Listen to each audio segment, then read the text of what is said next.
Now in Numbers 11 through 15, you get an unusual leadership moment by Moses. He blames Yahweh for his problems. They're your problem, he tells Yahweh. Moses goes on, why do I have to deal with your problem, people? So, what happens then? Now a wind went out from Yahweh and drove quail in from the sea. It brought them down all around the camp to about 3 feet above the ground, as far as a day's walk in any direction. These people who had demanded food now had more than they could even eat. It begins to spoil, and many of them die of food poisoning, which is a plague from Yahweh. Then Moses, his own brother and sister, began to criticize him. Miriam and Aaron began to talk against Moses, and because of his wife, for he had married a Cushite. However, Moses' wife only seems to have been a smokescreen for the real issue, a challenge by Miriam and Aaron to Moses' rule as God's authoritative spokesman. Has the Lord spoken only through Moses, they asked? Hasn't he also spoken through us? And Yahweh heard this, and at once he said to Moses, Aaron, and Miriam, come to the tent of meeting, all 3 of you. So the 3 of them came out. Then Yahweh came down in a pillar of cloud. He stood at the entrance of the tent and summoned Aaron and Miriam. They both stepped forward. He said, listen to my words. When a prophet of Yahweh is among you, I reveal myself to him in visions. I speak to him in dreams.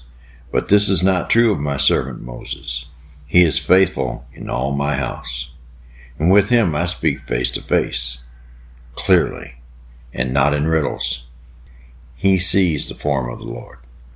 Why then were you not afraid to speak against my servant Moses? The anger of the Lord burned against them, and he left them. And when the cloud lifted from above the tent, there stood Miriam, leprous, like snow. Aaron turned toward her and saw that she had leprosy. And he said to Moses, please, my Lord, do not hold against us this sin we have so foolishly committed. Do not let her be like a stillborn infant, coming from its mother's womb, with its flesh half eaten away. So Moses cried out to Yahweh, O God, please heal her.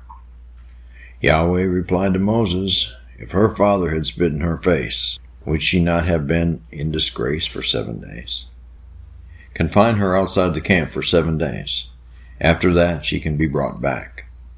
And so, as it turns out, Miriam and Aaron criticized Moses for marrying an Ethiopian woman, but also imply that Yahweh speaks to them too, not only to Moses.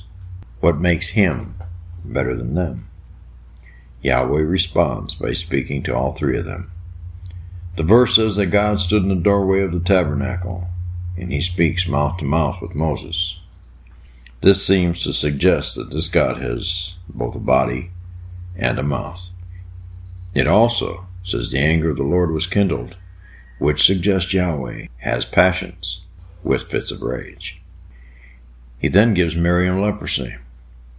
Actually, the Hebrew word used here was actually for various diseases affecting the skin, not necessarily leprosy, but Moses does ask Yahweh for Miriam to be healed. Yahweh says healing is okay, but she must leave camp first. Now, didn't Aaron also commit the same problem? Exactly what the implications were by that depends on how you interpret the metaphor. The Bible says Yahweh watches out for his servants. He says through his psalmist, do not touch my anointed ones, and do my prophets no harm. Remember, David feared Yahweh, so much so that he would not raise his hand against his anointed, the king Saul, even though Saul was evil and corrupt and trying to kill him. But the lesson or the messages of these stories seem to be saying, don't sass Yahweh's appointed leader, or something bad will happen. People who claim to be one of God's appointed leaders tend to like this kind of message. Yeah, I've heard that message a time or two. Heard it more than once, haven't you?